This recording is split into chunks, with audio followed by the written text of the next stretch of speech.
Action fanatics, welcome to episode 170 of the Bulletproof Podcast. I'm your host, Chris the Brain. Joining me again, it is Ryan Campbell. What's going on, everyone? Hope everyone's having a safe back to school season and likes all their classes and are in classes with all their friends. That is really important. I'm glad you brought that up. And I'd also like to bring up that joining us, Ryan, is the Toyman, Chris DePetrillo.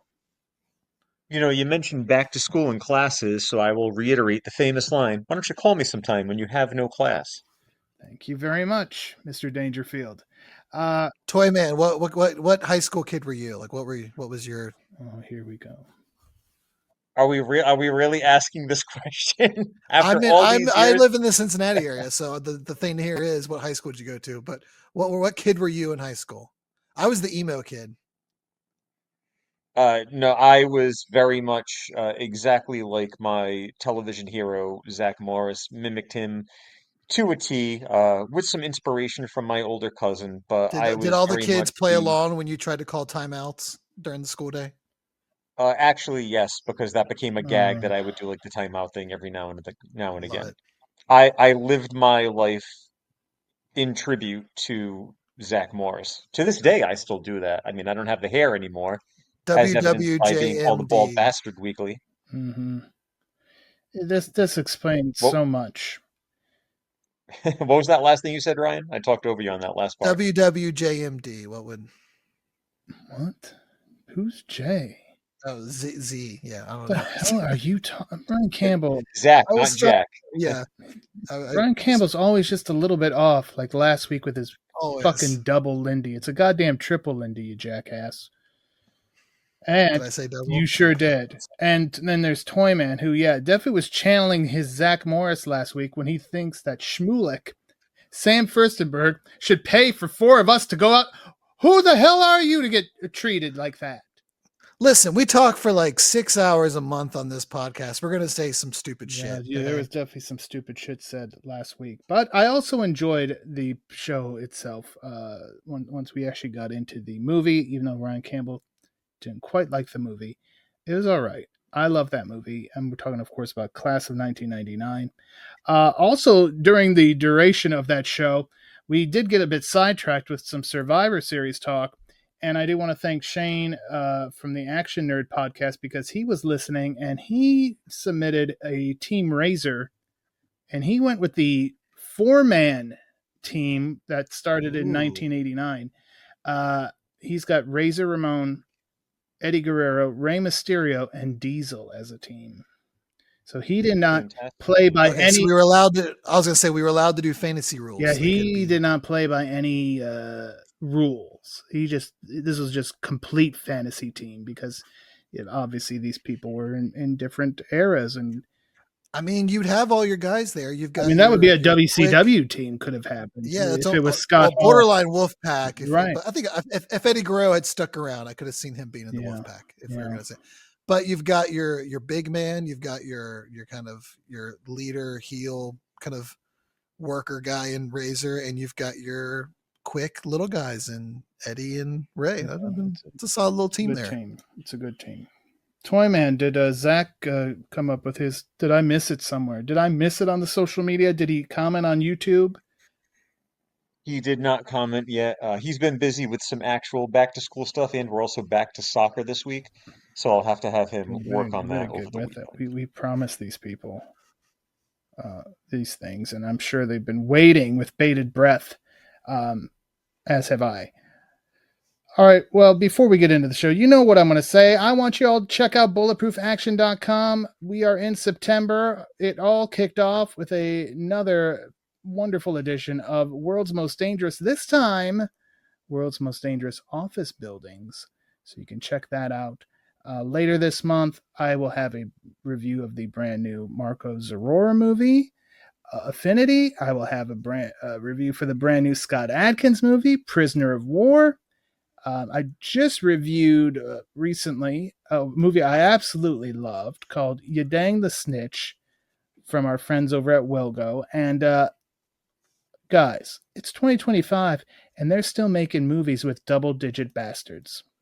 Hey, is that the one where you really weren't even expecting it and then they racked up like I was expecting. I don't know if it's a spoiler alert to give the number away or what. Yeah, it is 15. Bastard surprise. It was one, I don't know, when it came through the email, like, hey, would you be interested in reviewing this? Something told me if a person. Your bastard senses It were was. tingling. It was like, if somebody's a snitch, guaranteed, if they're a snitch, somebody's going to call them a bastard. So I figured there would be a bastard in the thing. But I could not prepare myself for 15 bastards, making it currently, as it stands right now, the 12th on the countdown. And probably one of the more recent ones. Most definitely. I was going to say, that's going to be the most for not a mainstream movie, but a modern movie. Right, yeah. I mean, that is, I think the other would have been like The Last Boy Scout. What the hell was that? Early 90s? 91? Yeah, 1991. Yeah, so that was the previous oldest or newest movie. So yeah, it by several. Could a renaissance of bastards in film be on the horizon? One can only, That actually sounds like a great name for a film, Renaissance of Bastards. Yeah. I can imagine getting that in my email from the folks at Wellgo. Here's the latest Renaissance of Bastards. Would you be interested? And that movie could be anything.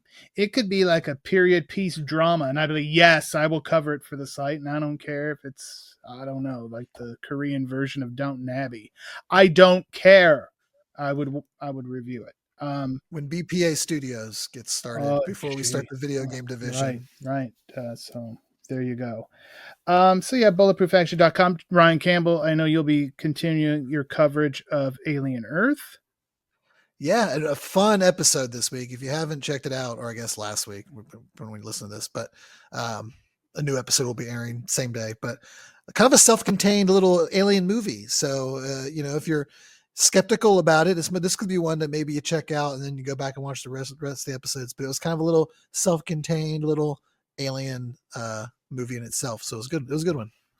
And I will also, for our old school Kung Fu fans, I'll be covering Fearless Dragons, which has recently had a beautiful Blu-ray release from Severin Films. So that's also on my docket for the month of September. So again, check out bulletproofaction.com. But gentlemen, are we ready to continue our back to school theme that started last week with Class of 1999? Oh, if I had a soundboard, I'd ring a bell. Oh, the bell's ringing. We got to get to class, guys. We're not going to be saved by the bell this time. We are going to start up here. We're talking about The Substitute, released April 19th, 1996. And Ryan Campbell, this one feels like maybe one you may have seen before, but maybe not. Nope, never seen it. All right. I think I've seen like one of the. These are a bit more mainstream. I could see them popping up on just TV or something where you. Yeah, I mean, I'm aware of it, but I've never like sat and watched it. Well, until now, I would hope. Or you're just going to be talking out your ass, which wouldn't be the first time somebody did that on this program. I think about that often. Like, what would happen if I just didn't and showed up on the pod and was just clearly like, how long would it take you before you realized? I don't think you watched it. I kind of was figuring. You should talk about an entirely different movie. Like, we'll be talking about explosions, and you're like, well, he just proposed to her. Right, he was doing the mark. I almost said that a few weeks ago when everything I was searching for, I can't remember which one it was some other version. Bulletproof, probably. That's what it was. Yeah. It was like the Adam Sandler, Marlon Wayans movie kept showing up. That's a great movie. The Adam Sandler, Damon Wayans Bulletproof from 1996 is awesome. I love that. Well, it was kind of action. That's why I text you, Brian. Like, are we watching the Adam Sandler one? That's one we could definitely do down at some point. But yeah, I was waiting for you to cover the Mark Wahlberg version. Perhaps it was like a made-for-TV movie. Toyman, what about you? When do you recall first seeing The Substitute? I saw The Substitute way back in 1996. I've mentioned it many times before. 1996 is my favorite year for a lot of reasons, and one of those reasons is because I think that cinema was on quite a winning streak that year, and The Substitute was one of my choice favorites. I did not get to see this one in the theater, but it was a rental that I enjoyed, and I have been maintaining this film in my collection ever since. This is one that I proudly own, didn't worry about burning a copy. I've got an actual DVD release of this and would love to see an update of the entire series at some point. I think this is a set that's way overdue. when I talked about it when we had.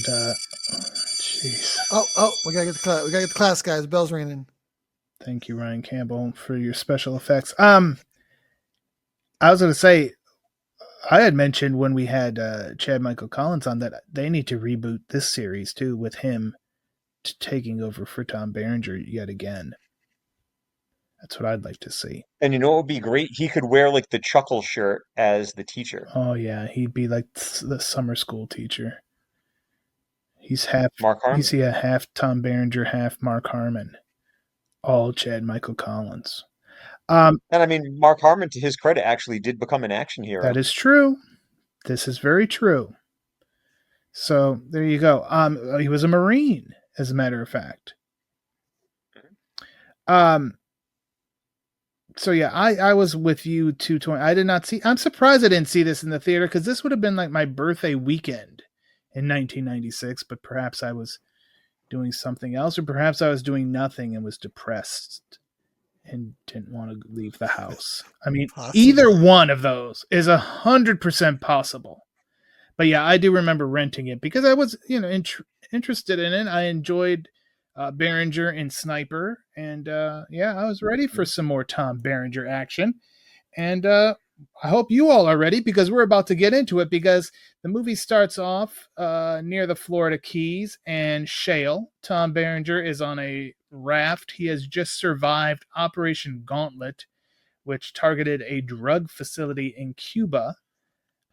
Foreshadowing. Oddly enough, we just blew up a drug boat in Venezuela like this week. First I thought of when I saw that. History repeats itself. So when Shale gets close enough to where he's like the rendezvous point, he shoots a flare. His boys come to pick him up. When they get back to their little base of operations, Castro's all over the TV accusing the USA of conducting military operation in Cuba. Of course, the U.S. government's like, what? We didn't do any of that. We'll launch a full-scale investigation, though. So basically what that means, Toyman, is Shale and his fellow mercenaries, they're going to kind of have to be shelled for a little while until the heat dies down. Yep, they're temporarily blacklisted. And this does not sit well with Holland, played by William Forsythe. And he's like, now what are we going to do? And Shale's like, hey, we just got to wait. I'm sure something will come up.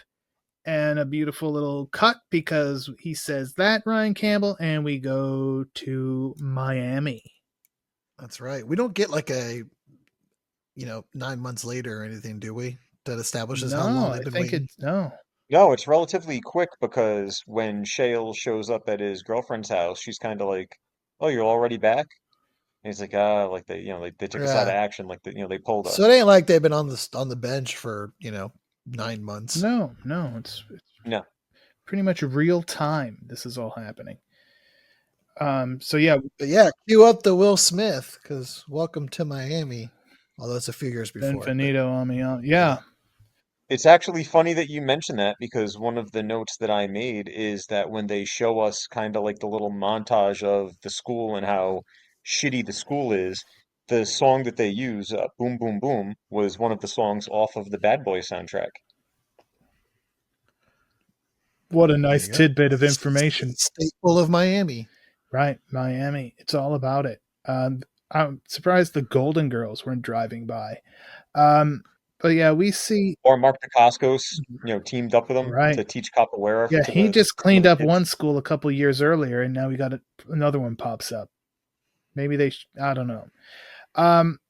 So we see teachers Jane Hetzko and Daryl Sherman. And they're trying. There's just a brouhaha, as one might say, back in 1929, outside the school, and it basically is involving the KODs, and that would be the Kings of Destruction, for those in the know. And they are like the posse, the gang that's kind of running roughshod all over Christopher Columbus High School. And Jane is trying to speak to their leader, Juan Lacus, played by Mark Antony. What an interesting casting choice, Toyman.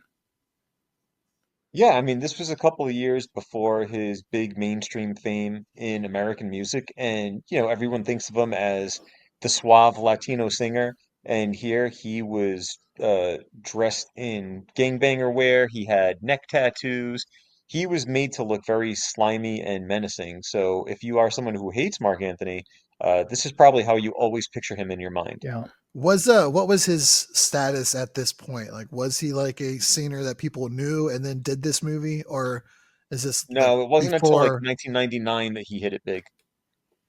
Mm-hmm. Like that song, "I Need to Know," that was So still a couple he's years away. casted here as a unknown, is what you're Pretty saying. much. Yes. Yeah. Okay. Yeah. Yeah. Ryan Campbell needed to know that information. I need to know. So basically, she's like trying to reason with this man, or really kid. I mean, he's a teenager, and you know my thoughts on how teenagers could be. She's trying to challenge him. Like, look, all these people look up to you. You're clearly a leader, right? You know, you're smart. Why don't you? Yeah, tries to appeal to his. Mm-hmm. I don't know, reasonings or a little bit kind of of flatters him a little bit of vanity. Yeah, a little bit. Yeah. And all she gets in return is a thinly veiled death threat. Maybe not veiled at all, really. So Jane and Sherman go to Principal Rollet, played by Ernie Hudson. Ryan Campbell, I'm going to give you an easy one this week.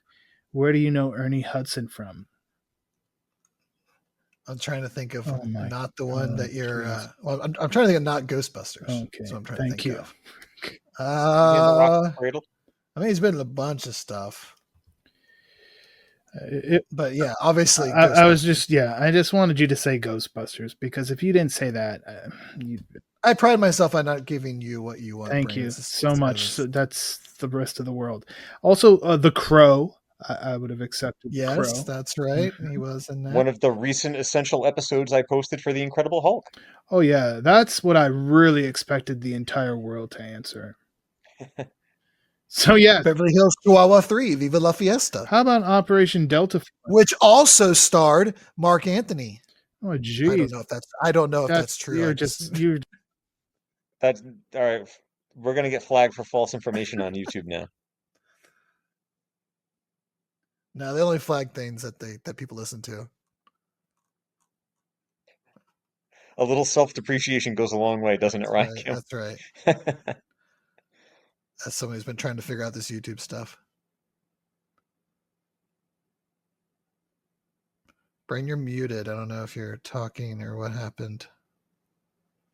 Have we lost the brain? He fell asleep and then hit the mute on his microphone when his head hit the ground. We might need a substitute for this podcast. I'm back. Yeah, I must. There we go. And it automatically muted me. So yeah, everybody check out the Bulletproof Action YouTube channel, but don't check out Ryan Campbell's personal YouTube channel to just continue to drive him crazy. Right. Because they'll be like, well, this one's doing all right. Why doesn't anyone want to? Yeah. Oh, you can make yourself crazy looking at the analytics and why. Don't I know? Don't I know? Yeah, like you'll check all the boxes of retention and impression clicks and everything, and then they're just like, nope, we're not going to push this video. But whatever. I digress. What can you do? We're all at the mercy of the algorithms. Okay, That's so right. Principal Rollet, he's like, oh well, you know what? He was a former cop, and he's like, there's no proof. There's not anything we can really do, and that is, kind of police 101, where it's always like, so I have to die before you can do anything? Yes, basically, unfortunately, Is there a more clearly this is the bad guy role that you guys can think of than this one? Oh yeah, we just had one. They got like the paddle in the background, we just had one. The way he's carrying himself, his response to her threat. Like very clearly this guy is up to no retreat, no surrender, 3 Blood Brothers. That guy, Lucas Skew, he was worse. He was the Bob Evil of that program. Yeah, you kind of could tell something's up, but I don't know that he's full how engaged he isn't. Is he just a look the other way type guy? Like, are they paying him off to just mind his business?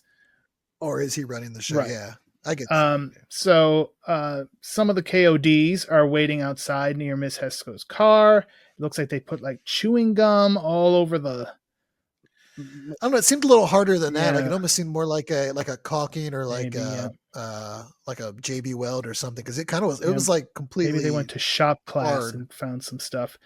Well, apparently there's just a giant garage workshop There in certainly this is, place. yeah. So So she manages to get in the car, but obviously they're trying to intimidate her, and it's working. She's very, very rattled as she gets out of there. oh no, she gets him back. She does the Oh yeah, gain sign and turns it down, which is like slap in the face, man. She's brave, but you got to believe she's scared at the same time. And we'll see that because what a wonderful moment we're about to have here, folks. Like two of my favorite things get rolled in here because she gets away. She has her little moment of defiance as she drives away. She gets to her building's parking garage. Now, this movie knows what we know. Parking garages are dangerous. We've covered it many times in many forms. So you see her going into this parking garage, and your brain immediately assumes, oh no, this poor woman. My brain did that multiple times in this movie. How she got through this movie without being raped is beyond. This poor woman. And then the tension is just building, but she gets out of I'm like, oh, a little red herring perhaps, because now she's going to go to the elevator and they're going to get her in the elevator. And the door opens, but it's Shale. And she calls him a bastard, our one and only bastard in The Substitute. So this had me written all over this just 2-minute segment. Playing with your emotions. Parking Garage Bastards. Sounds like a band name. Oh. To bring it back to the Alien series we're covering, they did that a lot this week. There was a lot of red herrings and toying with. There's a scene where a guy, like, they clearly focus on the shadow he's casting on the wall, and like this, it looks like the arm of the alien comes down. It turns out it's like a chain with a hook on the end that he's lowering. So they did like 5 times in this episode. So toying with our expectations, brain. It's what you want to do. All right, so we go up to the apartment, and Shale's giving Janie a shoulder rub, and they're like just talking. Well, what are you going to do since you're kind of out of work? Oh, maybe I'll become a stockbroker. Haha. And anyway, he gets a call from his boy Joey 6, Raymond Cruz. Great name. It is a great name. Toyman, what do you know Raymond Cruz from? Oof, you're going to put me on the spot here because I know where I know him from. And now that you've said it, because I was literally thinking about it as I rewatched the movie. And now I'm like, wait a second, where is he from? This movie is like a collection of a lot of guys like that. Where like, I know that he's from Breaking Bad, but I don't know if that's what you're aiming for. No, this one is an obscure one. I'm picking one that Ryan Campbell would have like cheated and mentioned. What, Alien Resurrection? No. Oh, he was in that. Okay. No. He was in Not Hard to Kill. Was he in Out for Justice? I don't know. Possibly. Let me check. Hold on. Let's look up Raymond Cruz. I'm acting as if I don't have a computer right in front of me. My movie that I was going to say, very random, has a very small part in it, is Gremlins 2, The New Batch, where he's like he's like the courier who takes the thing up to the lab. I'm trying to think of what he was in The Rock. Maybe that's what I'm thinking. Because I know, like, I've seen him in something. He was in Under Siege. Oh, he wasn't Out for Justice. He was in Under Siege and Out for Justice. So he had double the Seagal right there. Guy. Training Day. He was in Training Day. Mm-hmm. Yes, he was in Training Day. He was when they have what's his name? Ethan Hawke in the apartment. Mm-hmm. When like they're holding him captive towards the end. We'll see some of that. He's also on CSI. Maybe that's one I'm thinking of too. That I might have seen him on. Anything's possible on Spike TV. Yeah. Right. So yeah, Joey 6 calls and he's like, "Hey, I got a possible job opportunity. Come over and meet me at the strip club." God bless you, rated R. All good mercenaries meet. God bless you, rated R action movies who just have to throw in a trip to the strip club. It doesn't have anything to do with anything. But if you're going to be rated R, Ryan Campbell. You may as well throw some boobs in there. Yeah, but they were coy with the boobs. I was disappointed. I was impressed as I was not disappointed, almost impressed as how many women were on screen, and either they like spun right at the right time of a cut, or there was like still a partial piece of clothing that was kind of draped over. And I thought, well, damn, they're doing a really top job of like, not. And then at the very end, you just see like a huge nip shot and everything like that. Shot, but for the first like 80% of it, there's like 20 women on screen, and they're all like being very careful. I'm like, that's almost impressive. Really, coordinated. You were really watching that scene, right? I broke it down. I think you really. I went so far as to do a scene of the week for it, but I don't think I can put that on YouTube. Well, join our Patreon, and it'll be we gotta members exclusive. So Joey Six gives Shale the info about this guy named Wolfson, played by Cliff DeYoung. Also, great character actor. Sorry to go back to the strip club. a sentence I say often.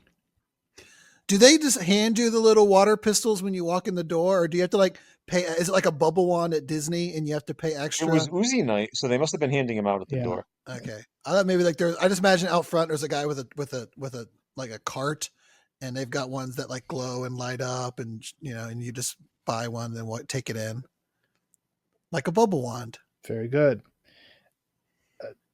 This is where Chad Cruz would have come in handy, because he would have known about these Uzi nights, or he would have said something about his wand or his handy, or how he got a handy at a strip. Never mind. Listen now. Shale goes to meet this guy Wolfson, Cliff DeYoung.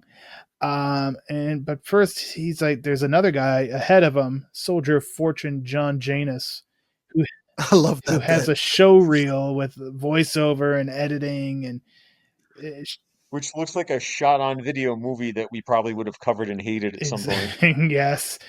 I just love the in-universe idea that like mercenaries have like publicists. He's got a sizzle reel. Yeah, and sizzle reels and marketing teams and image. Like there's this like big market for Merc. Yeah, like big Merc market. But yeah, so Shale, who's like the real deal, he's just kind of chuckling to himself watching this, like piano wire, and he's just laughing. So when Janus is escorted out of the room, the bran-eating Wolfson just lets one rip. Did you get your fiber today, Brain? Well, yeah, I did. I had some pinto beans in my tacos that I made. There you go. They're a great source of fiber. Important at your age. Thank you for your concern. So yeah, he does that because the lady who was in the room left and he's a gentleman enough to not do. Did she though? Because then he tells her that that'll be all, and she leaves after he rips the fart. So I think she popped back in to see if she like distracted by letting the Janus. Yeah, she went to the door. She went out the door. Came back in, but you would have think something like that. She would have. But that would have been lofty in the air. She's a professional, and she wasn't going to say anything. But she probably went and gagged outside right after that. So Shale does not have a sizzle reel, but he does have some questions and about this whole job. And his client runs an import business, and the goods are coming from South America.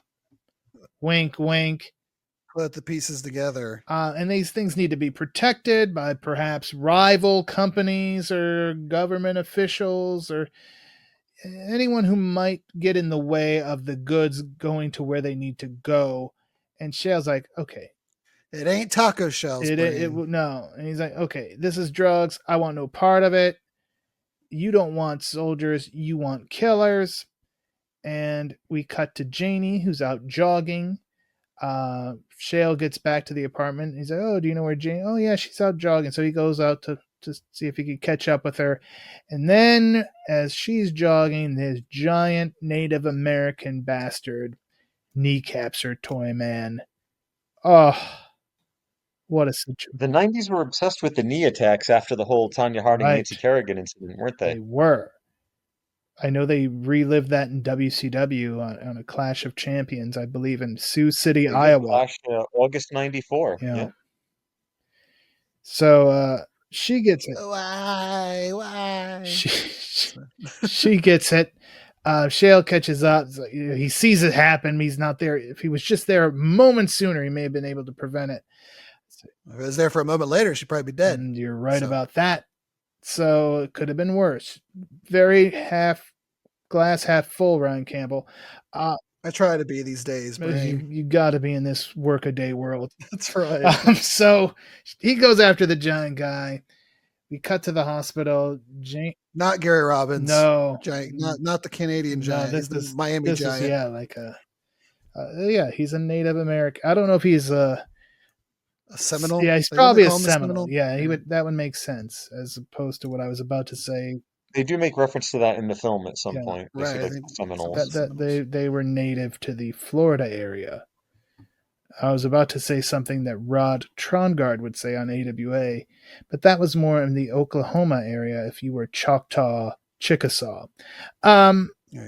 So we cut to the hospital. Janie has a broken leg, which is not a surprise. And she's going to need to stay there for a few days. And she said, well, you got to call the school, tell them I won't be there, and you got to call my usual substitute. Okay, so he calls, but that guy's like, I won't be available until next week. And he's like, and the wheels start turning in our man Shale's head. And he's like, well, why don't I just become the substitute? So Toyman, he calls his boys, and he's like, I need some fake credentials, and I need a name. How about Jim Smith? Which that comes into play later. He's like, make it something memorable. Right. Or something like that, and then it's Jim Smith. But there's a scene later on where he encounters Rollet, and Rollet even like makes the remark. It was like right after they had met earlier in the morning. He's like, "What's your name again?" He's like, "Smith." Like, how did you forget Smith? And Rollet's like, "Oh, if it was like Petrowski, I would have actually remembered it."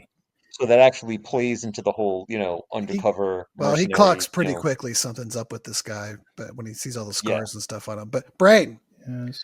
Toyman, yes. We talked about why this movie hasn't been remade. Could you, with the internet being a thing, that would probably make the idea of like lying to be a substitute teacher at a high school much trickier? Right. It's not just like your buddies, forge some, I don't know, some paperwork or something that gets put in a file somewhere. Like, I imagine there'd be a database, or it'd be a lot harder, I would think, to forge. Yeah, like your registrations, your licensing, like that would all be visible online somewhere. Even if it's not for public record. I guess you could fake a LinkedIn profile, but I don't know, how much deeper you could get. Well, I took it. I mean, that these guys are like connected, and they got like CIA access. You got something like that, anything's possible.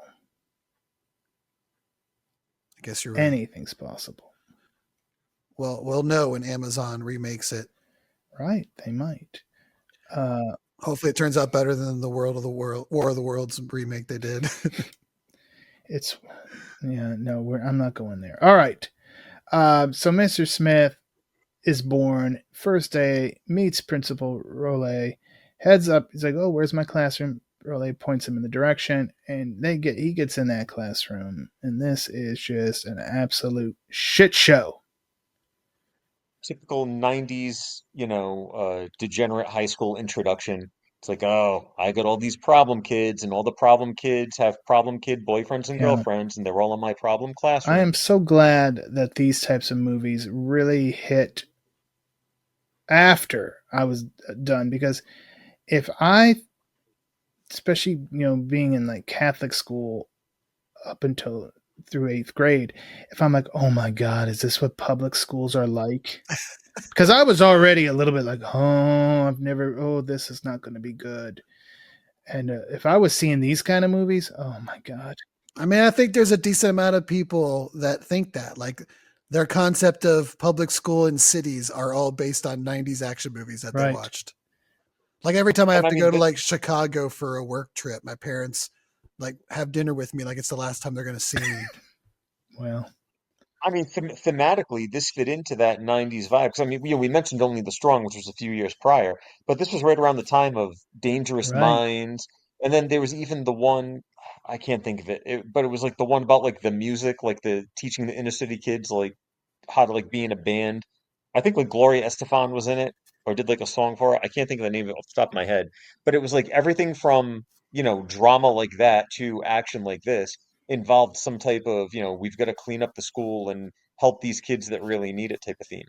Now, I had seen Class of 1999, but obviously that was a bit that was set into the future. I knew I would be out of school by 1999.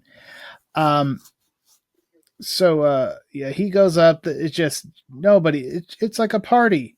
There's music blaring, and he's like, "Good morning, class," and nobody's really paying attention. He tries to take roll call, which should be like the simplest thing, but it isn't. And Juan Lacus flips him the bird because he's so cool and just he's the worst. And then we meet some of the other students, like Jerome, Toyman. Jerome and his rhymes. Yeah, Jerome was busting a rhyme. He had beats. He was accompanied by a beatbox, not a beatbox, by a boombox, which I appreciate. I like Jerome. I would be friends with Jerome if I was in this school. Everyone's gonna like Jerome by the end of this. So after that first class, boy, I could use a cup of coffee. So Smith goes to the teacher's lounge, and that's where he meets Hannah, the librarian, and Daryl Sherman. Did you recognize her, Brain? She looked like the librarian. Every librarian in every movie ever. Right. Every librarian I ever. No, there was a real mean librarian at the like in junior high, but she can go to hell. She probably is in hell. She's probably dead. I'm gonna guess that Ryan Campbell did not recognize her, but I figured that you might have noticed her from a few things that we share love for. No, please tell me what I'm forgetting. She was okay. So you've seen Soap? Oh, for God's sake! The television show Soap. Yeah, I've seen some Soap, but that was a long time ago. That was like a long ass time. Well, it's still on all the time, but I don't watch it. But go on. Well, she was on Soap. She was on Mork and Mindy. Again, another show. Barney Miller. All these things, I probably have seen some episode. Mork and Mindy, I probably saw more than some. Everything else you're rattling off, yeah, I would see here and there, but I was not enough to peg the. As far as a film, I will give you one film that you may have seen her in. I don't know the last time that you watched it, but she played Jim Carrey's mom in Once Bitten. Yeah, no one I watched that. What year did that come out? It was 1985. Yeah, I watched that in the summer of 1986 when it was on whatever movie channel that we had at the time, and probably have not seen it since. Well, then you know what? You and I are on two different wavelengths. I have failed miserably your test. With Soap. Goddamn. All right, moving on. Soap. So there's the next character we meet in this scene, though, is one not on Soap. Was one though that I have fond memories of, and that's Sherman, played by Glenn Plummer. Yeah, who first off was running Showgirls. For me, it was Speed. That's what I knew him from. And my favorite thing I don't know if it's because my parents never didn't want to acknowledge it, but in the movie, when Keanu Reeves is driving around his car that he commandeered from him, and he's going, "Whoa, shit, whoa, shit." But as a child growing up, I just thought he was saying whoosh it, like whoosh it. Mm-hmm. And I would just run around the house saying that all the time. Whoosh it, whoosh it.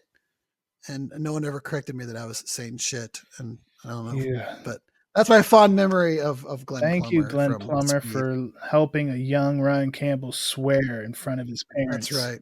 Shit is one of my favorite words. So that's right. I have to say, thank you. My dad actually at one point swore that was the first word I ever uttered. There's still shit coming out of your mouth to this day.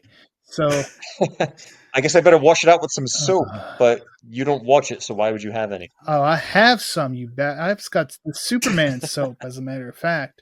So fuck you. All right. Listen. once again, where are we? Off the trail, but that's okay. So yeah, he asks about a little like, oh, the KOD, they're the top posse. They targeted Jane because she wanted Lacus transferred out of there. But he's like the president of the Rollet fan club. He's like, well, he's a cop. He knows the law, and there's not much he could do. And he just loves him some Rollet. Well, we find out too that he went to that school, so he's, he's invested. He wants to see it succeed. He's indeed praying for the best. He's trying to take an optimistic approach. Yeah, he's another half glass full guy. Then Smith goes to see Rollet and he's like, oh, can I get a look at Lacus's file? Rollet is like, well, it's under investigation right now, and since you're a temporary employee, I really can't give you that. And then, Chris, we get he does his gimmick. His little motto. Yeah. Power perceived is power achieved. Yeah. Basically, like, I rule the school with an iron fist. Literally. Something, every bad guy aspires to. So. Right. And I think Chad Cruz has like one of those inspirational pictures in his office with that very mantra on it. It's just boobs. It is. For power achieved. Yeah. Shale then goes and visits his boys at the shooting range. Holland wants to know what's in it for them if they do this high school thing. And he's like, well, there's no money up front, but if there's drugs involved, there's cash involved. So, but Holland's all like pissy. Make us whole on the back end. Holland's pissy and gets put in a testicular claw and then storms off. Shale then asks the other guys from his unit who's in, and they all are in. Joey, Six, Wellman, Rem, played by the one and only Luis Guzman. They're all on board, and next day, Chris, we see them at work because Rem is up on the he's on the telephone pole. Wellman's inside. They're getting ready for this operation. Yeah, they're getting this school all wired, and let's mention Holland. Mentioned earlier, played by William Forsythe. He was really hamming it up in this film, but it wasn't in an overacting sense. It fit the vibe of the character. Well, I mean, every mercenary, goofy, you thought that he was too far gone, and that's why he became a mercenary. Right. Well, it's like every mercenary crew that we see in movies like this has to have the wild card, right? The one that is, yeah, and sometimes in some movies they do end up turning, but sometimes they just cause trouble for the crew. But at the end, they mean well, and he's definitely the wild card of the team. Who is the wild card on the Bulletproof Action staff, Ryan Campbell? I mean, it had to be Chad Cruz. Right. We don't even know if he's going to be here. You never know when he's going to pop up. That's the proper answer. Also, Chad Cruz was once on Soap. All right. We're now going to... This is as bad as when me and on the direct-to-video we got into an Alice discussion, basically because of Vic Tayback, not because of the librarian from Soap. Substitute. Was she a librarian on Soap, or was she like the sister or something? No, so when Billy Crystal's character because Billy Crystal played a gay character on one Soap. of the first ones on television. Fell in love with the girl. He had fallen in love with the girl, and she had gotten pregnant, and then she was gonna leave with the baby. Because for those who don't know, for those who are what the hell are these guys talking about? I mean, even Brain feels like, what the hell are we talking about tonight? Soap was a sitcom that was a parody of soap operas, so you would see these characters playing out outlandish situations. But she was the mother of the ex-wife or ex-girlfriend of Jody Dallas, played by Billy Crystal. So she was the nice mom, but also, had to break the bad news to him every time bad news came up. It was a bit part. She was only in a couple of episodes, but a very memorable storyline. The exact reason that you pointed out. I have never heard of this thing until. Let me tell you the best thing about Soap is that it gave us Benson. Yes. And I was a huge Benson fan. Benson is great. I was actually just rewatching it not that long ago. About 2 weeks ago. That's one that if I happen upon it, I will watch it. There was a time a couple years back, and probably more like 10, where it hit, I think, Antenna TV, and I was all about watching it every day. But I went back on a Benson kick. He's very good, very sharp. Take that, Krause, you bitch. Go on. It is still on Antenna TV or Rewind TV. It's on one of them right now, but they're all on Tubi as well. Yeah, that's probably my next, should be on. Well, I got a lot of things. I'm not going to get to it. It'll be all right. Ryan Campbell, you should watch Soap and then No, Benson. just watch Benson, Ryan Campbell. I'll get right on that, guys. He will not. He's lying. He's just humoring us. So yeah, they got this thing wired. Smith goes to class and he's like, you know what? I'm going to talk about something I know about. So today's lesson will be Vietnam, one of Ryan Campbell's favorite subjects. And Smith turns his back to start writing on the board, and one of the KOD guys throws a can at him, but Smith, using his bastard senses, turns around, catches the can, and then whips it right back at the guy. And 10 years later, he whips it right back. No, sir. So yeah, he hits the guy in the head with it. He's like, I don't like disorder in this class. I also don't like weapons. And he sees the guy with the ice pick, so he gets, give me that ice pick. Guy doesn't give him the ice pick, so he gets the ice pick from the guy, and he basically disarms him of that and hurts the man. And so they're like, okay, can we go to the nurse's office? Yeah, get the hell out of here. I do like how it shows, though, like the sainthood that most teachers in this country deserve. Mm-hmm. That this guy, by day 2, was beating the shit out of kids. Hey, he's the warrior chief, man. And if you fuck with him, you'll suffer his wrath. Would you have been happier if you called them a bunch of little bastards, Brain? Would I ever? That would have been... I mean, glad we got one. One is better than none, I always say, and when it comes to bastards, but not as good as 10 or 15 or 20 or what's the record? 40 something? Jeez. It's your bit, you tell us. I don't remember, but it's a lot. It's like 46 for a movie called conveniently The Bastard. Shouldn't have been a surprise. That was good. So yeah, the KOD guys are in the nurse's office, and in the very next room is Rollet, and there's, I believe, some media coverage, because we should note that he is running for city council. So he's like, oh, look at this daycare center I have implemented here at the school. This way, mothers, they could still continue their studies. They could come down here, see their kids. I mean, I do kind of like that. That's a good. Right. That's a very good thing to promote, especially. Very noble gesture. If you're wanting to be on the city council. Here's a guy who saw a problem and gave it the best possible solution for everyone involved. So there we go. But then he hears the guys in the nurse's office, and they're like, oh, that crazy teacher, he did this to us. So Rollet's like, oh crap, we got some trouble. Gets on the walkie-talkie, tells his security guy to meet him at the room. But when Rollet gets there, he sees Smith just talking to a captivated class.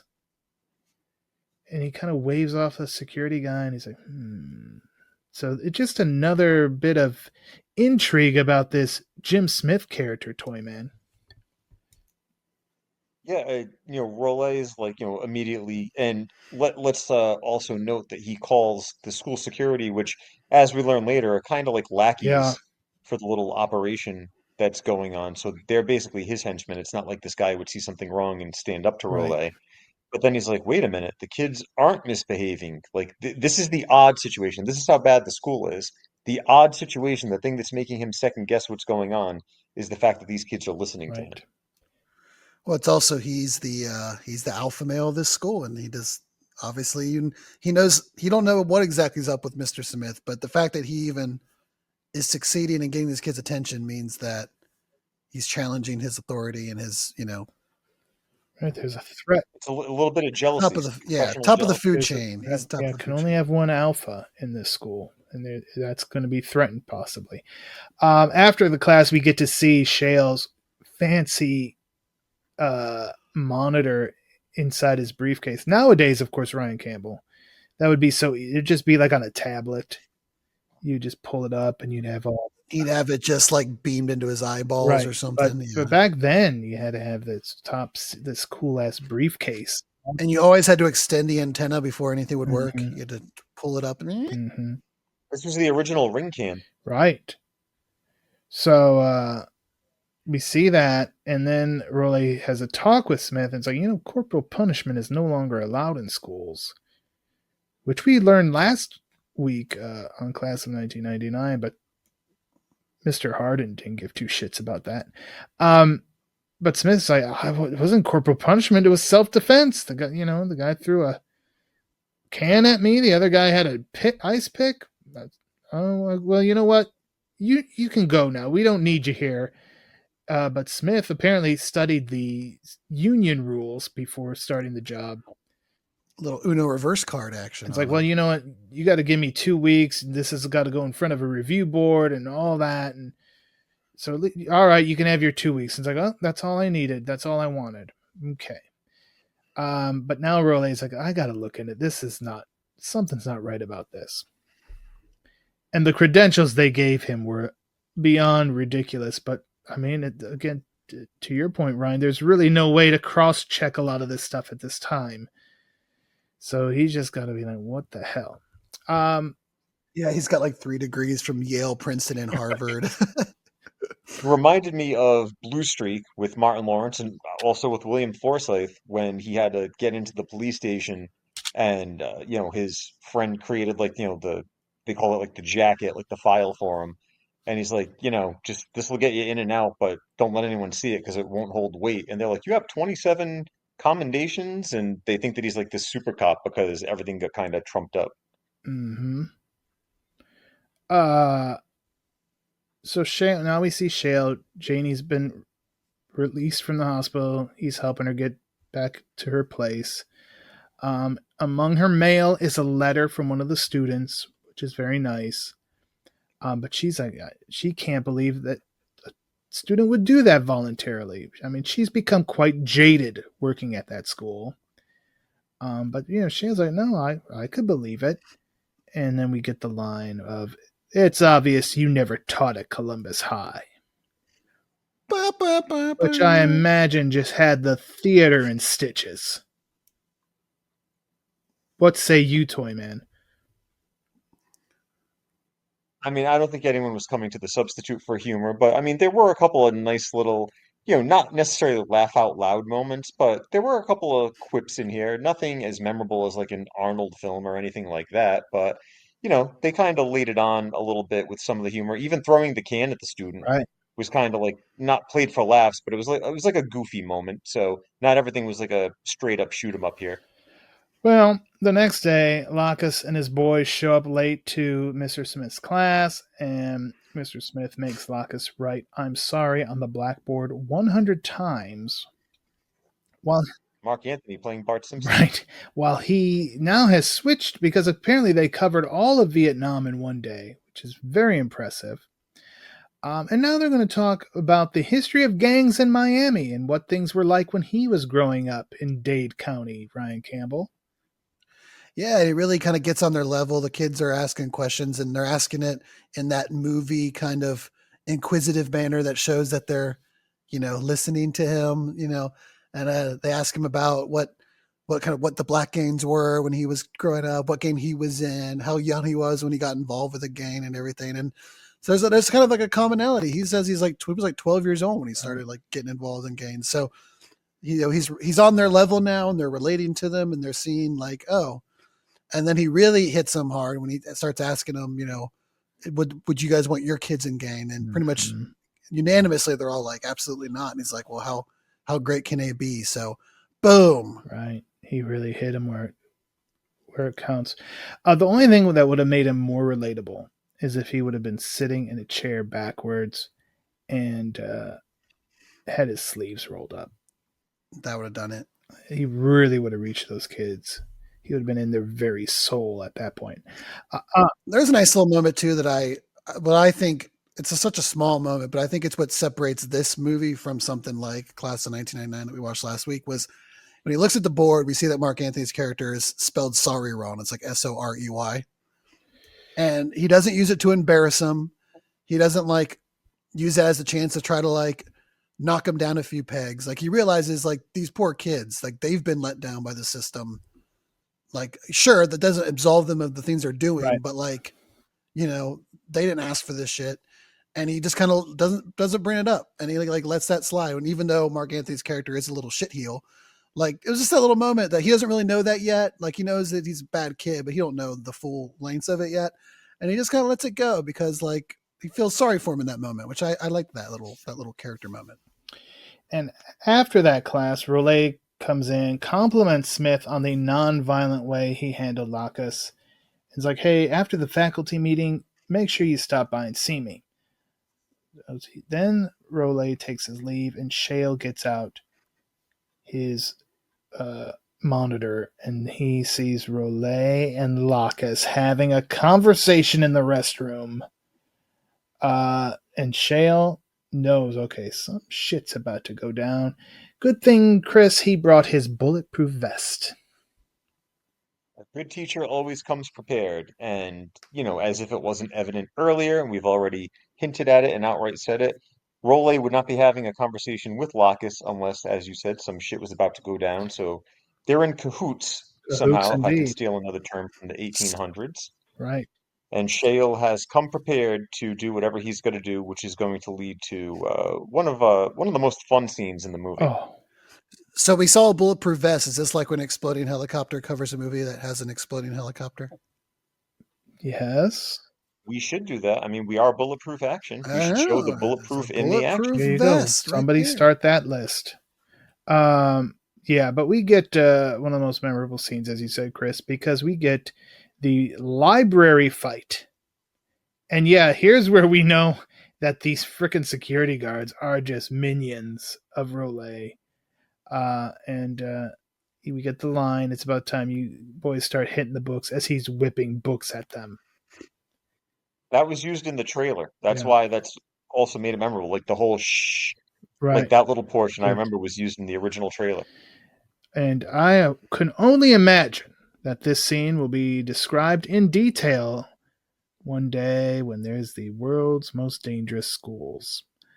I was going to say, is that world's most dangerous libraries? Or I would say school, because it's. I would agree. So because it would help split up, because you don't want everything to be the same. So Rollet's sitting in his office, just waiting for his plan to go down, and obviously his office must be directly under the library, which is on the second floor. And he hears someone getting tossed out of the window, and he just kind of gets a big smile on his face, and he's like, all right, I better call 911 that we've had an accident here. And then suddenly, while he's on the phone with them, another body is out, and then another, and then another. So he's like, yeah, never mind, 911. My mistake. What a scene. As Shale just, oh, man. Taking out the trash. It was a very intense action scene capped off by some humor. Again, like not anything outright silly, but this is the type of stuff that you think like would happen in like a National Lampoon's movie or something like that. Like, oh, people are getting thrown out the window. Oh, geez, better call 911. Well, I mean, it is a fine line when most of those kids are. I was going to say, it goes back to what Ryan was just saying. Like he knows a lot of this isn't their fault, that they've got caught up in this world. So yeah, he's not going to murder them, but he wants to send them a nice message. And eventually he might have to murder some, but as of right now, he's just trying to send a message, and kind of see exactly what's going on, because he still doesn't know. He knows obviously some shit's going down here, but what exactly does it entail? Well, the big message is, because remember, they shot him. And so, he took the bullet literally. But then when he stands over the window after throwing the trash out, and Lacus looks up and he's just like, what the fuck? Right. Like, what am I dealing with now? Like, so even him, who's been like the dirty rat of the whole film, the little evil villain, the evil little snake, he's like, oh shit, like I'm up against someone who's just not going to back down. Right. And he doesn't have the experience to deal with something like that. Shale does apologize to Hannah for the broken windows, and she's just like, fuck it, which I believe is the famous line she had in Soap as well. Smith and wash your mouth out with some of it. Smith then heads home for the night, and that's when a bewildered Rollet is, and he's like, "Oh yeah, weren't we supposed to meet? Oh no, don't worry. It's late. We'll deal with that some other time." I mean, it was pretty late. Even so, I would have been like, "Dude, no, we'll do it tomorrow." Meanwhile, back at Jane's, old Daryl Sherman has stopped by with some flowers to check in on his friend and see how he's doing. And he notices a picture. He's like, "Oh, what's this? Oh, that's the guy I met in Nicaragua." And we know that she's about to know. But first, we go to our good friend Joey Six, who follows Lacus to a fruit stand, and they're going to do an old car switcheroo, and there's some stuff going on there. Cut back to Shale, who has now made his way back to Jane's place. He's got some takeout with him, and she's like, "Oh, now she knows the truth, but she's going to try to see if she can get Shale to reveal the truth." And he's like, "Where are you working?" And he's like, "Oh, doing some security." "Oh, okay. You want some of the food?" "Oh, I'd love some rice, Mr. Smith." Smears it in his face. Oh, the jig is up. We cut back to Joey, and we see that Willman is also there keeping tabs on Lacus, and we see the big Native American, the big Seminole is back. And these two guys are, again, we'll use this term, cahoots. Go back to Shale, who's telling Jane about his experience where the kids were actually listening to him. A little feel-good moment, Ryan Campbell. Yeah, I think that helps her a little bit. I'm sure she's still not crazy about this whole situation, but like she starts to see that, yeah, like he's seeing what I see in these kids, or why I keep doing this every day. That like, even if he's doing it for whatever reason, like they're getting through to him as well. And obviously the kids seem to be doing good. She's probably a little upset that he got through to what she's not been able to do, but yeah, so they start kind of having this camaraderie, or this kind of like relation of like seeing where each other is coming from. So she becomes a little bit more okay with it after this conversation. So then Lacus leaves the fruit stand. Wellman follows him, but Joey's going to follow the Native American, and he calls Shale, and Shale gets the call. Okay, he's got to go. Jane does wish that he could just be straight with her, but obviously also realizes, I mean, his whole life or most of his adult life, he's been a covert operative. So keeping secrets and lying is kind of second nature to him. So Joey and Shale are staking out this drug deal that's going on. Some guys come up in a boat. One of the KOD guys with the big guy, they're there. They hand over a bag full of drugs. The guys on the boat hand over a briefcase full of money. You've seen drug deals go down. You know how this works. Indeed. And so it's like, okay, Joey, you get the guys in the boat. I'm going to go after the freaking big bastard who hurt my woman. And then, Toyman, we get a monkey wrench thrown into this plan. Wild card. Yep, that loose cannon. Holland shows up and is like, "You know what, big guy? Why don't you just beat the shit out of him a little bit?" And it's almost like a little bit of payback from earlier when Holland had to suffer that testicular claw. Except right now he's allowing a known drug dealer and a guy who gave Shale problems earlier in the film the ability to kick his ass. And yeah, but once he feels like, okay, I've had sufficient payback, he's back on good terms with Shale. And in fact, when the big bastard ends up getting up from the ass kicking that Shale delivered, coming to kill Shale, Holland takes care of that permanently. Yeah, was it clear to you guys? I thought maybe Holland had turned just for the money, but did you guys peg that, or was it like him just? I thought he was just like, all out of sorts. I thought he was just, going crazy, being, off his rocker. Yeah, I think the first time Ryan I saw it, I'm like, oh, he's gone rogue. He's evil. I think because again he was so pissy about everything. So yeah, he's sold out. He's being the protection for these drug guys. Obviously that gets cleared up relatively quickly. And yeah, he just it just fits in with his wild card persona. And Joey's like, I knew you'd be back, Holland. You know, we're a crew. We're a team here. We're always together. Shale then takes the drugs and just dumps them in the water. But he does take the money. Rollet is at home with his family. There you go. He promised them there'd be a little bit on the back end. Mm-hmm. Rollet's at home with his family. A phone call comes in for him. It's Johnny Glades, who wants the money because he did not get the drugs that he paid for. So then he wants his money back. And Rollet's he has no idea what happened to this whole thing. So the next day, Rollet goes into school and he is hot and he immediately finds Lacus and wants to know what the hell is happening. And then, oh my God, that conversation is interrupted because over the PA comes some gorilla funk. And my God, people, if you hear this song, and don't start some part of your body start moving, you have absolutely no soul in you at all. Because I forgot about this song, but I remembered it when I heard it, and my God, it's great. And Mr. Smith, I mean, what a nice mix he does. He's got the music in the background, and he's announcing that the school has been gifted sports and band equipment. Plus, there's a pizza party. I was going to say, there's pizza. I don't understand the pizza. Papa John's has supplied us with enough pizza for the entire damn school. Shaq is here himself. And there's a large woman in the office as Mr. Smith talks about that pizza, and Toyman, looks like she's having an orgasm. Yeah, she's ready to get funky on that Papa John's. Indeed, she is. So she's excited. We go outside. Everybody's just having a good time because pizza's involved. And Daryl's like, hey, Shale, I know all about you now. I want to help.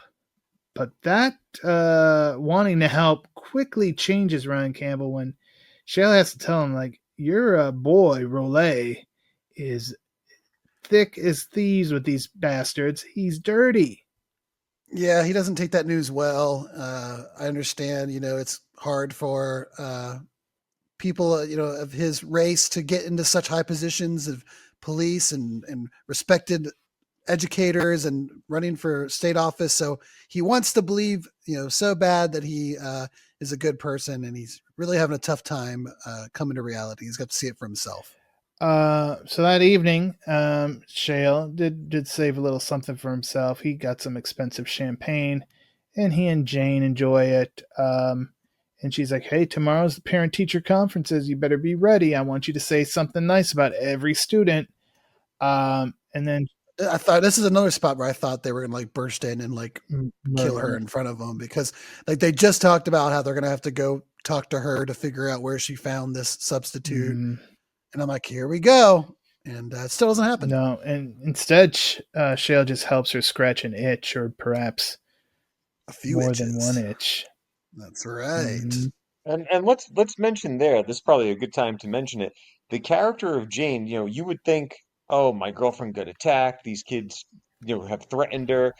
You would think that it might be a more attractive woman, but she really is a very plain, average. Plain Jane? Like, is that what you're trying to say? Would be a plain Jane. I thought about making that comment too, so we're on the same wavelength for once in this conversation. But usually in some of these movies, you kind of get like the more attractive teacher, like Only the Strong. Mark Dacascos' old girlfriend that became a teacher, like she was a pretty blonde woman. Jane is not the type of teacher that you would think like the kids would want to accost or bother or anything. Poor Diane Venora taking strays out here in this podcast. Toyman. Nothing against her, but they didn't go the easy route. What I'm saying, they didn't cast whoever. I'm trying to think like someone from like they didn't cast Gina Davis as Shale's girlfriend or something like that. Like someone from this time frame that was considered a Nicole Kidman or someone like that. They found someone that was, you can't say an unknown because she had plenty of work, but someone who wasn't at that attraction level. They weren't trying to glam this one up. Well, I think I think she looked like a legitimate teacher. Like I could believe she was a teacher. Yeah. And this would have been a year after she was in Heat. Well, she was in Heat just when he had that hanger going up her thing. But no, I mean, and I think it kind of matches Berenger. I mean, Tom Berenger is great, but it's not like he was the Arnold or Stallone type of action, or Van Damme ripping his shirt off and bulging with muscles. I mean, they were like regular freaking people who found themselves in a situation. Obviously, Berenger not just a regular person, or Shale, because he is a freaking mercenary and highly trained, but he's also not like a right. It didn't look like the scars and stuff is what made him like.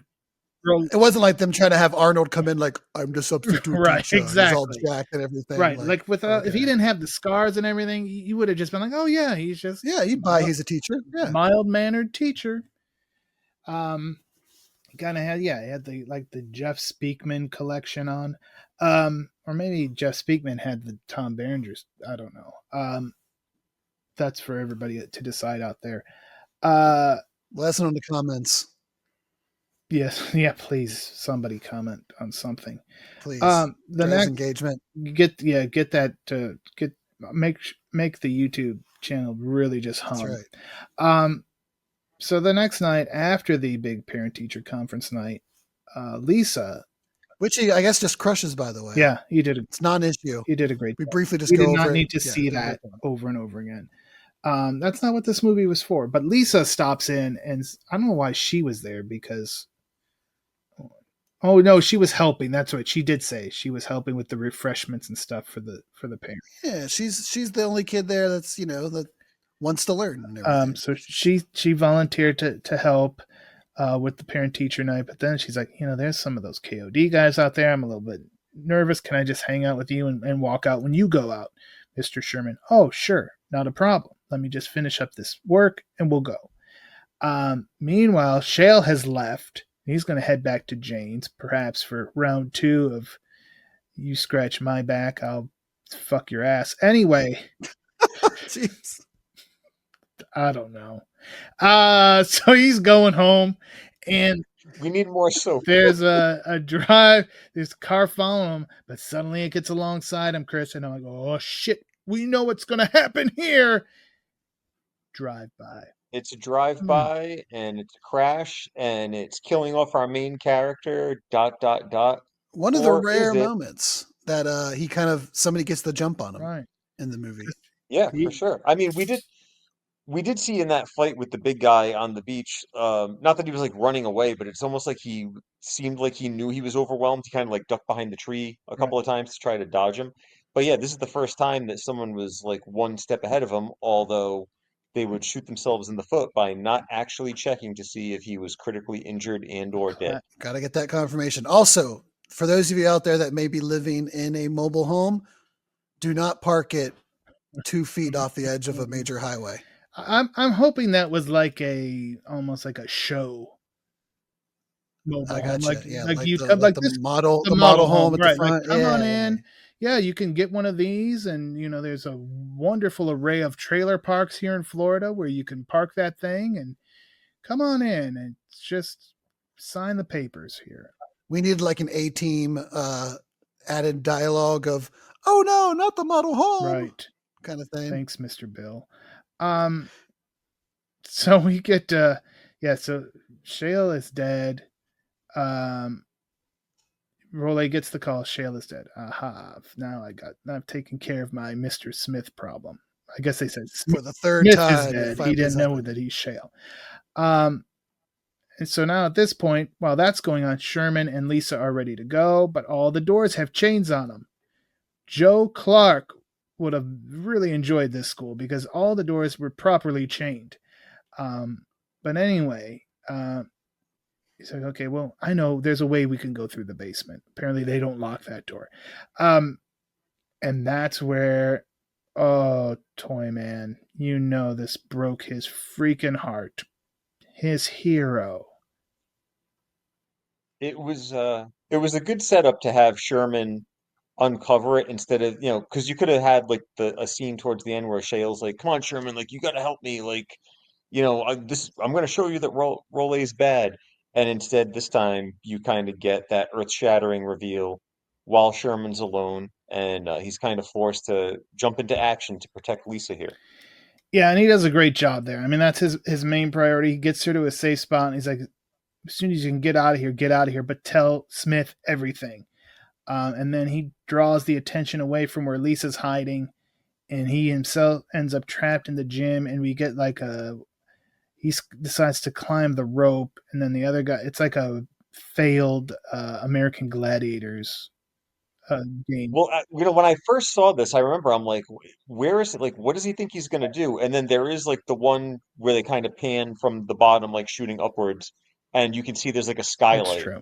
So I think he was trying to, make it out through the Right. roof. Just trying to extend the circumstances. Who knows? So yeah, we get the other guy on the rope, and the thing, yeah. So it was something that didn't make it on American Gladiators. And then really, this one was a little bit surprising. It's like Rollet just takes it upon, like, I'm just going to kill you myself. And he just straight up shoots the man. Getting frustrated with the things are pressure's starting to build up a little bit. Felt like he needed to. Rollet's starting to unravel. Because I mean, you did that in front. Like any of those guys could have turned on him and been like, "Yeah, I saw him shoot the teacher."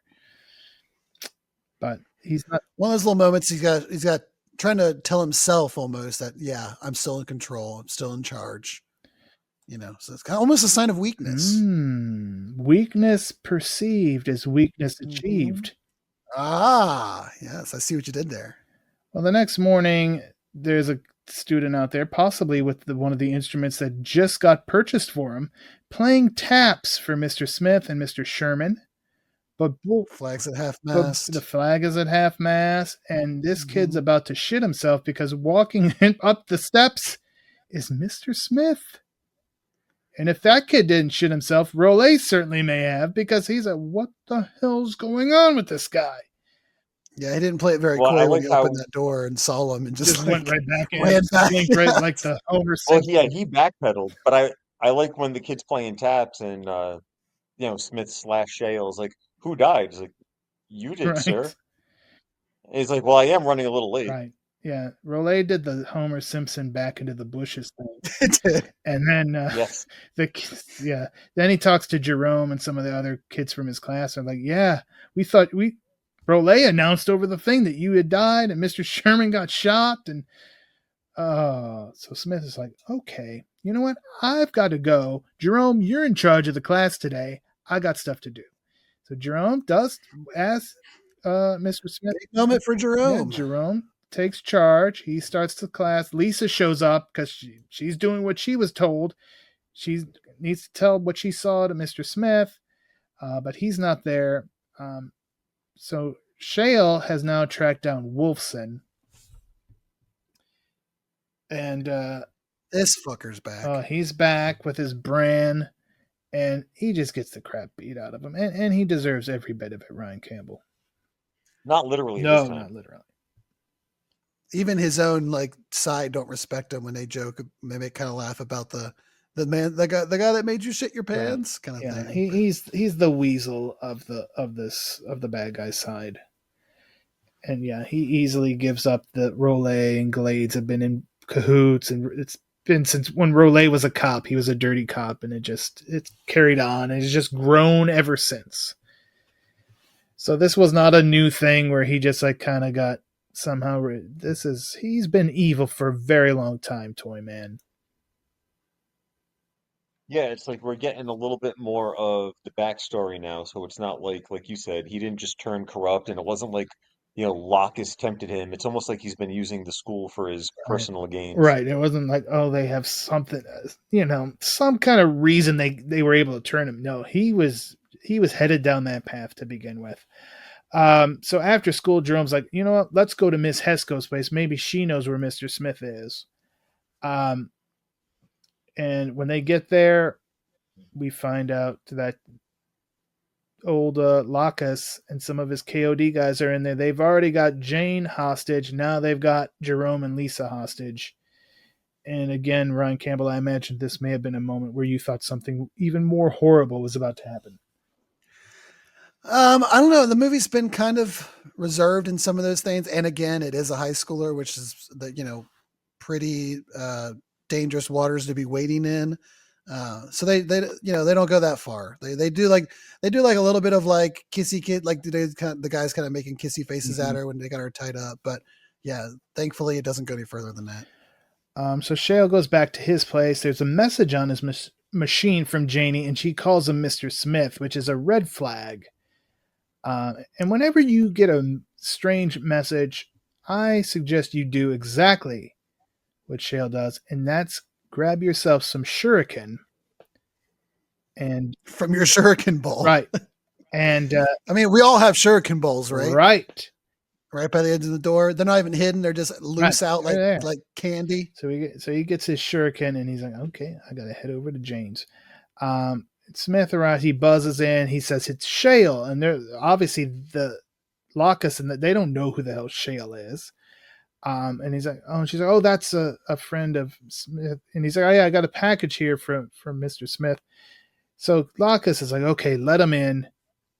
He looks out the peephole, but Shale wisely has the gift box in front of his face. Not the first time he's done this move, probably. Right. Shale gets inside, immediately takes out one of the KOD guys. But the numbers quickly catch up with him, and they got him down on the floor and just beating the shit out of him. So now he, too, is a KOD hostage. Locus calls in, and he's like, yep, just kill Smith. But before he can do that, now we got that landlady come and knock on our door. Always that nosy neighbor. Toyman, I know you're a big fan of this program, and I'm going to ask you, who was the better landlord? Ralph Furley or Mr. Stanley Roper? I love Mr. Roper. I love the whole dry humor aspect of Mr. Roper. I like the little fourth wall breaking when he would tell a little zinger to Mrs. Roper and then smile at the crowd. Mm-hmm. Look out to not that I don't love Mr. Furley, but I was always on Team Roper. Thank you. I would agree with you there. Me too, guys. Me too. Shut up, Brian Campbell, you lying bastard. Brian Campbell, have you never watched Three's Company? No. He's offended, but you both have offended. When, I mean, you both have offended. Back to school era. You say what? I was going to say, this is the back to school era of the Bulletproof Podcast. I'm going to start assigning you homework, young man. Oh my God. I mean, I'm aware of it, but like it was on like Nick at Night old show when I was growing up. So it wasn't like in normal syndication or anything. I would have had to have been actively watching like Nick at Night to catch it. Yeah. Yeah. I think you both just offended each other, and I enjoy it. So that landlady distraction is just enough of an opening for a professional like Shale to strike, and he gets a bunch of the KOD guys, with the exception of Locus, who now has his lady. So now Shale has to be like, oh shit. And now he's like, all right, I'm going to kill you, you bastard.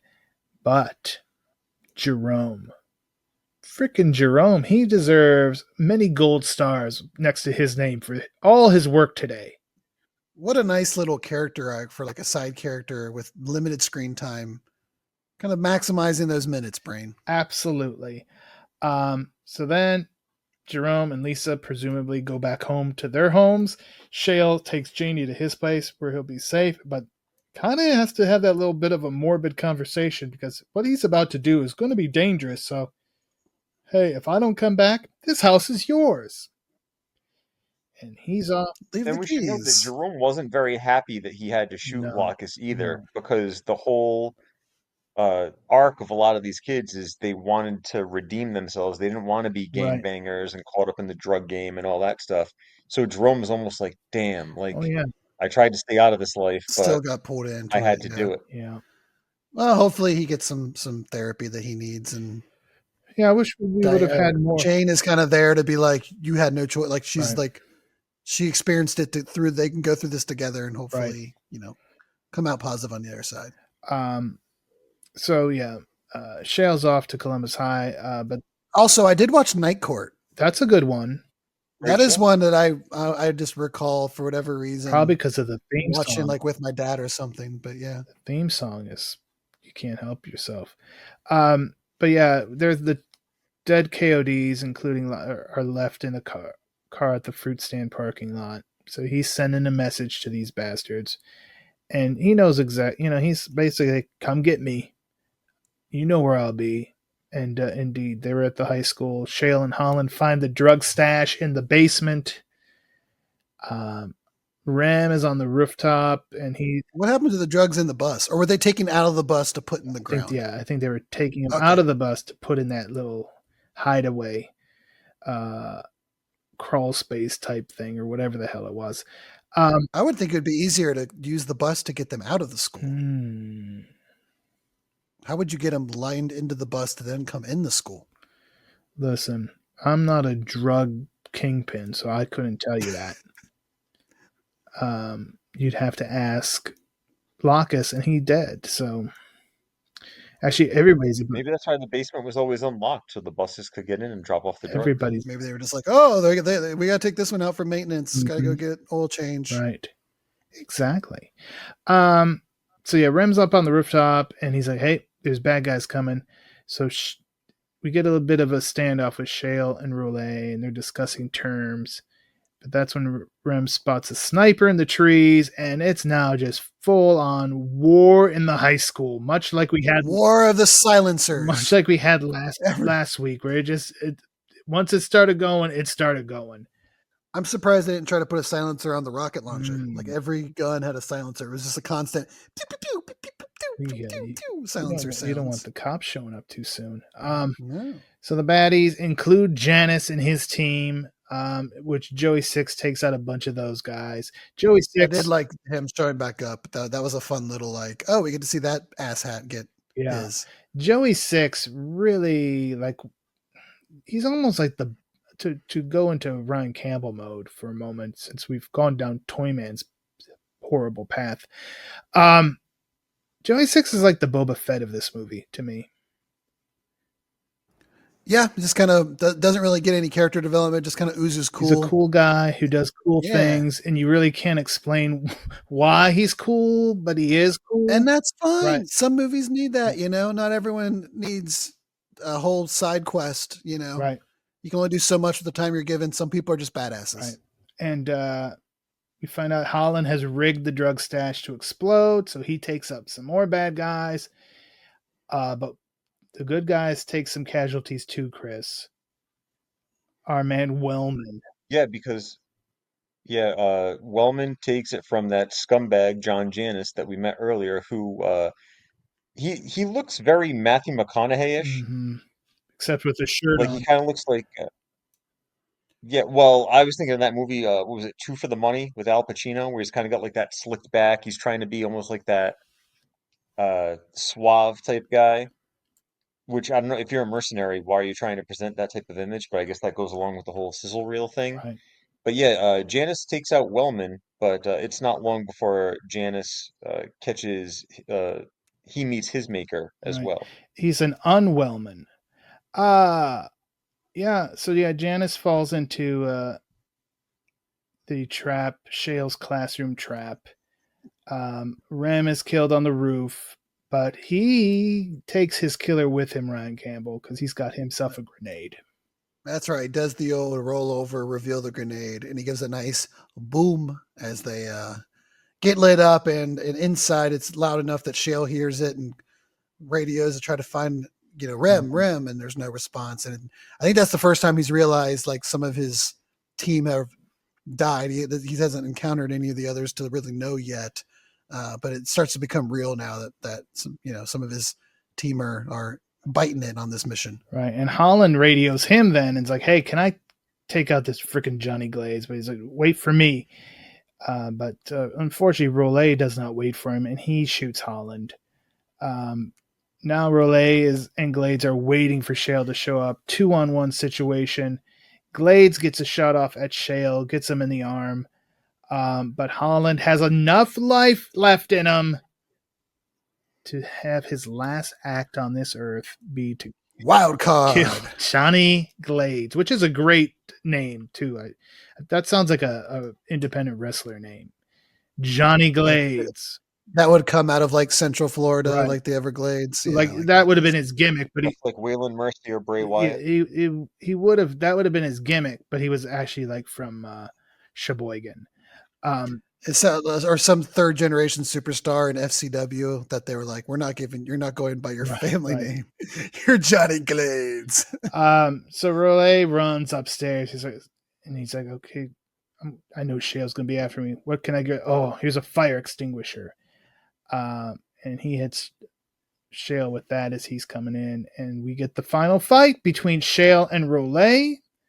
I think we can all figure out where that one's going to go, as Shale does, in fact, defeat the evil principal Rollet.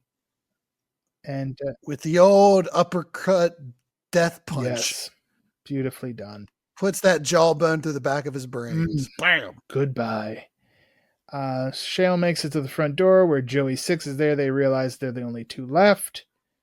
Let's get the hell out of here. And Chris, we get the tease for a substitute sequel. We do. They're like, where are we gonna go? Like, let's try LA this time. Which you would think that Shale might want to talk to Jane before making these plans with Joey Six, unless he's planning on leaving her for a longer time Maybe frame. for a more attractive woman, but, according to you. Right. Yeah, that's true. Out in LA. That might be why he wanted to go. You never know. Toyman not a you fan may never of, find out because Toyman's not a fan of pixie cuts, apparently. Like Toyman should have any kind. I guess that's technically a bob. That's a bob. He's jealous of anyone with hair, to be honest with you. But go on, Toyman. At this point, yes. All right. Although, I mean, a guy with her haircut. I mean, the last time I saw that haircut on a guy was what's his face, Nick Swartzen, Adam Sandler's friend, when he did that shitty what was it, Bucky Larson movie? Yeah. Never saw it, but yeah, I know what you're talking about. I have actually never seen it either because it just looked. There are some lines I won't cross, Brain, and I did not cross that line. Good. All right, well, Ryan Campbell, I'll go to you as a first-time viewer. What did you think about The Substitute? Yeah, I liked it. I didn't think I would necessarily, just coming off like the way what I thought about Class of 1999. I kind of thought this would be similar in the vein of like, oh, adults are great, kids all suck and are evil. But no, I think it definitely, I think it took the same kind of subject matter, but treated it a little more respectfully, with a focus on kids caught, being left out, either abandoned by the system or caught in the system, that kind of thing. And that most of them aren't evil in their core. They don't want to be this way if you just, treat them like people. So I did like that. I thought the movie went out of its way. I hope that sticks up with the sequels. I don't know if I know sometimes we've talked about this often on this show, that sometimes the first in a series is like the more serious one. And then with each subsequent sequel, it just kind of goes off the rails a little bit more. So we'll see how the sequels play on I've never seen those either, but I enjoyed it. Yeah. I thought it was a good cast, just enough known actors, but no one really like ginormous. A lot of like we've been talking throughout the entire podcast of where we know these people from. So yeah, so primarily, but I really enjoyed it. That was good.